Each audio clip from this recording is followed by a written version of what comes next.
ఒక పెద్ద అడవిలో ఒక పెద్ద మర్రి చెట్టు ఉండేది. ఆ చెట్టు కింద ఎలుకల గుంపు, చెట్టు తొర్రలో పిల్లి, చెట్టుపై కొమ్మల్లో పక్షులు నివసించేవి. 3 వేర్వేరు జాతులకు చెందినవి అయినా అవన్నీ మంచి స్నేహితులు. ఒకరికొకరు కొంచెం కూడా హాని చేసుకోవు. పైగా ఒకరికొకరు సహాయం చేసి కలిసిమెలిసి జీవించేవి. పిల్లి ఎలుకలను తినేవి కాదు. పక్షులు పిల్లిని చూసి భయపడేవి కాదు. ప్రపంచంలోనే అత్యంత అరుదైన స్నేహం వీరిది అంటూ అడవి మొత్తం చర్చించుకునేవారు. ఇవన్నీ కలిసి వంట చేసుకుంటూ, కలిసి తింటూ జీవించేవి. పక్షులన్నీ కలిసి పుల్లలు ఏరుకొని వచ్చేవి. ఎలుకలు గింజలు తెచ్చేవి. పిల్లి వంట చేసేది.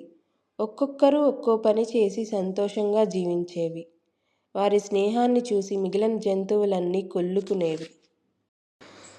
అయితే వీరి స్నేహాన్ని విడగొట్టాలని ఓ నక్క ప్రయత్నాలు మొదలుపెట్టింది. ఇవన్నీ కలిసి ఉంటే తాను వాటిని తినలేనని, విడగొట్టి వాటిని తినేయాలని ప్లాన్ చేసింది. నక్క మొదట పక్షుల దగ్గరకు వెళ్ళి మాట్లాడటం మొదలుపెడుతుంది. మీరే ఎక్కువ పని చేస్తున్నారు. మీరు పుల్లలు ఏరితేనే కదా మంట వేసి వాళ్ళు వంట చేసేది.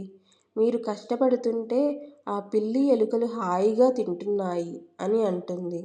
మొదట ఆ మాటలను పక్షులు పెద్దగా పట్టించుకోవు.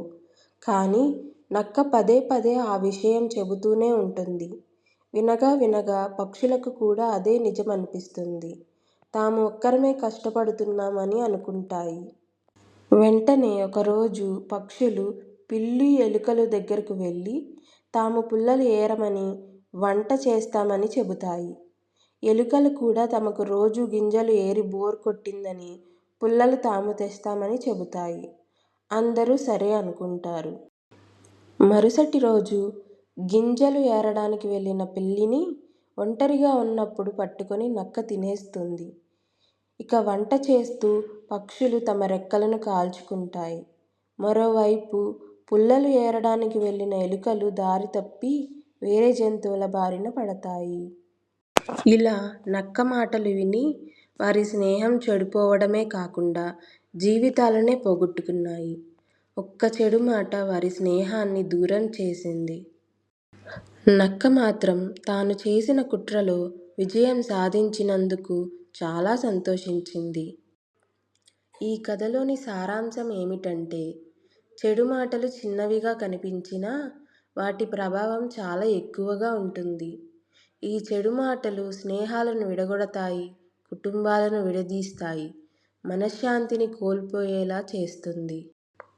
మందర మాటలు విన్న కైకేయి, శకుని మాటలు విన్న దుర్యోధనుడు తమ రాజ్యాలని కోల్పోయారు. ఈ చెడు మాటలు వినేటప్పుడు మనకు మంచి చేయడానికే చెబుతున్నారేమో అనిపిస్తుంది. కానీ చివరకు మనకే నష్టాన్ని కలిగిస్తుంది. కాబట్టి మన జీవితంలో ఎవరైనా మనల్ని కానీ, మన స్నేహితులతో కానీ, కుటుంబ సభ్యులతో కానీ విడదీయడానికి, చెడు చెప్పడానికి ప్రయత్నిస్తే వెంటనే ఆగి ఆలోచించాలి. స్నేహం, ఐకమత్యం కాపాడుకోవడమే నిజమైన బలం. అంటే ఐకమత్యమే మహాబలం.